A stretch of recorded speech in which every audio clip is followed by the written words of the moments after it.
Hello and good day sa lahat ng mga viewers at mga subscribers natin. Ngayong araw na to ay maggagawa tayo ng vlog at ang topic sa ating video ay ang mga 20 peso NGC coins. Ang mga NGC coins na ito ay siyang papalit sa mga 20 peso banknotes na bill na nasa sirkulasyon pa. Ang mga NGC coins ay i-discuss natin mula 2019 hanggang 2025 ang kanilang mga details at futures, ganun din ang mga value nila sa online market. Narito na ang ating mga coins na i-discuss. Ang unahin natin ay ang year 2019. Ang mga coins naman ng 20 piso BSP Seal Type 1 hanggang BSP Seal Type 2 yung 2025. Pareho sila ng mga futures saka details. Magkaiba lang ng kanilang mga logo ng Bangko Sentral o yung coat of arms ng Bangko Sentral, magkakaiba lang. Makikita natin ngayon dito sa futures ng 20 peso NGC coins.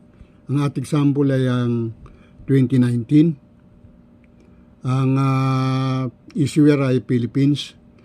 Ang issuing bank ay Bangko Sentral ng Pilipinas.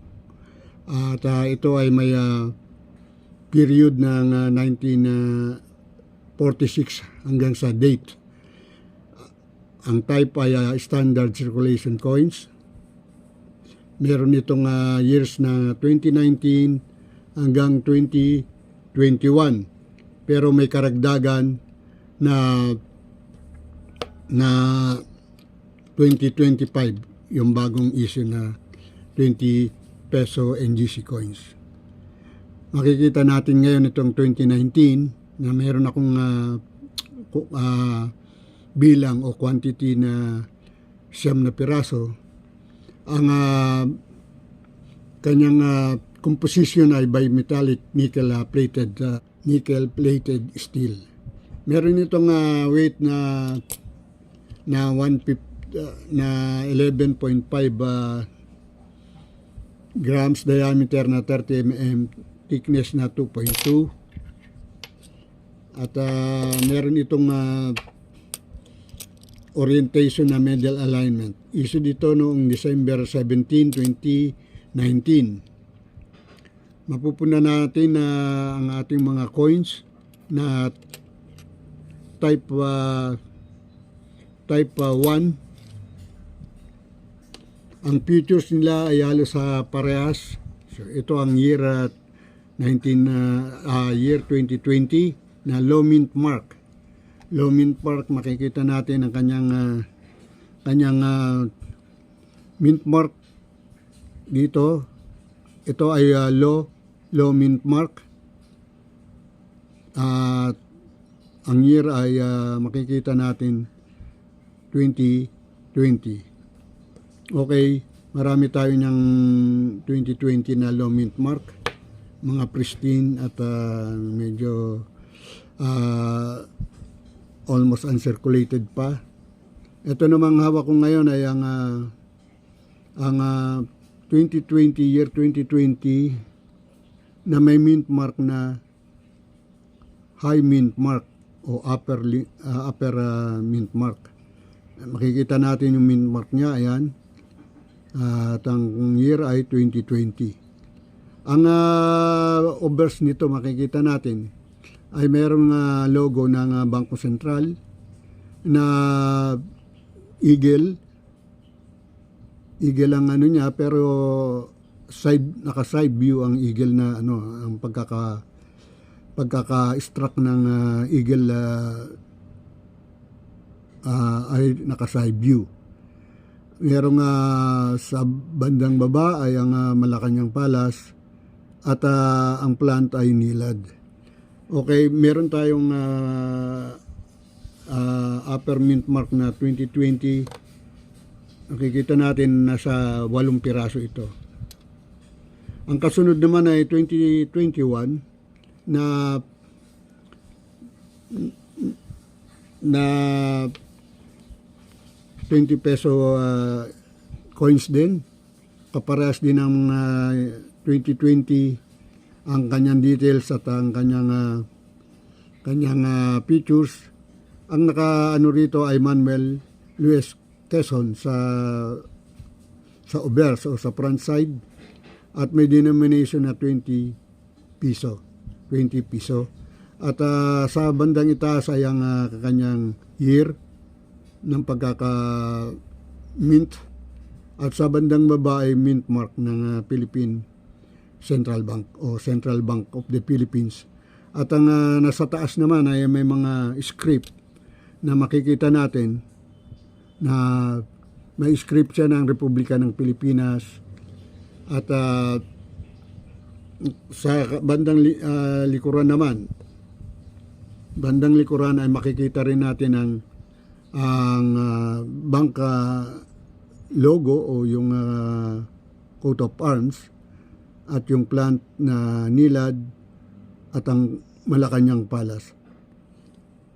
Dadako naman tayo sa ating 2025 na coins na bagong release. Ito ay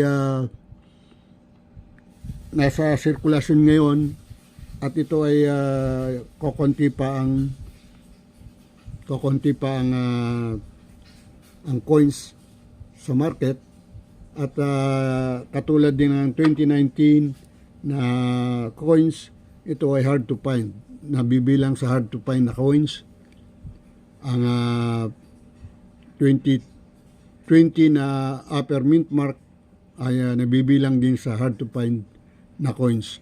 Makikita natin ang futures ng 2025 Manuel Luis Quezon. Ang portrait niya nasa harapan o sa front ng coins.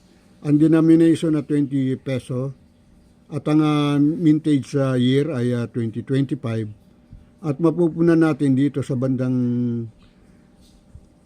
itaas ang kanyang mint mark. Yan ang mint mark ng 2025 na peso. At sa kanyang likuran o sa reverse, makikita natin ang coat of arms ng Bangko Sentral na agila. Ito ay naka-emboss na buo na. Meron ding Malacanang Palace dito, at nilad na plant. Meron din itong mga dito sa likuran ay may mga script ng Bangko Sentral, at depende sa kanyang coins, meron ditong tinatawag na type ng script o edge. May type 1, type 2, type 3, type 4. Depende sa pagkakaukit ng Bangko Sentral. So nga pala, meron akong bali 4 na 2025 na coins. Ayan. Bali 4 siya. 3 ito, tapos yung ating sample. Dadako na tayo sa kanyang mga value sa market na ibinigay ng numista. Ang unahin natin ay ang 2019. Ang 2019 natin ay may dalawang klase ng coins according sa type ng edge. Merong edge na type 2, at ang edge na type 2 na binigay na sa 2019, ito ay edge na type 2. Ang value ng 2019, dahil ito ay hard to find at may frequency ng release na 3% lang, sa kanyang extra fine, ito ay nagkakahalaga ng 720 pesos. Kaya mataas na ang halaga ng 2019 dahil ito ay hard to find. Ang kasunod naman natin ay ang normal na 2020 o low mint mark ng 2020, makikita natin ang mint mark niya ng 2020 ay makikita natin dito sa baba. Mababa ang kanyang mint mark, katapat ng pagkaka-script ng letter na Manuel Luis Quezon. Low mint mark, at ang kanyang value ay nagkakahalaga ng 110 sa extra fine, at sa almost uncirculated ay 180. Sapagkat ito ay merong frequency ng release ng 11% sa type 2 na edge. Medyo mataas na ang kanyang value. Ngayon, dadako naman tayo sa upper mint mark. Okay, dito naman tayo sa year 2020 na ang mint mark naman ay nasa upper mint mark. Ayan, makikita natin dito. At itong year niya ay 2020. Ang upper mint mark na ang price ay 180 sa extra fine. Ito ay type 2 edge, high mint mark o upper mint mark, at may release na frequency ng 7%. Ito namang ang 2020 upper mint mark, meron tayo na nasa 8 piraso. Ang year 2021 na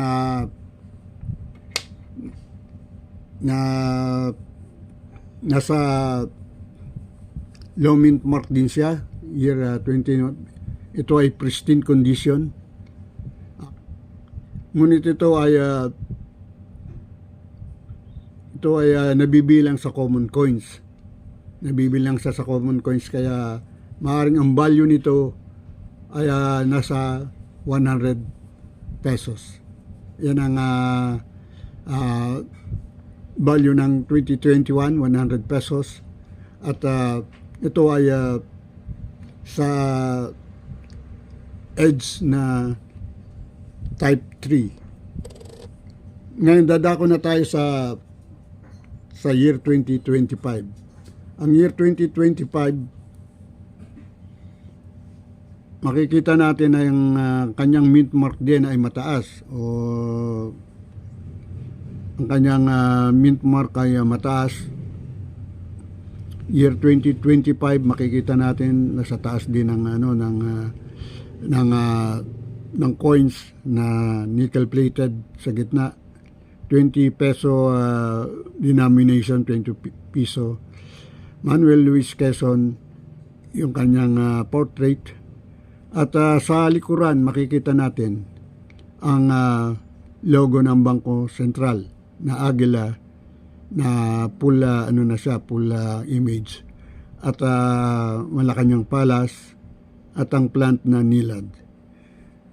Ito ay nabibilang sa hard to find kasi hindi pa sa sirkulasyon, hindi pa marami, wala pang masyadong maraming coins na makikita sa sirkulasyon.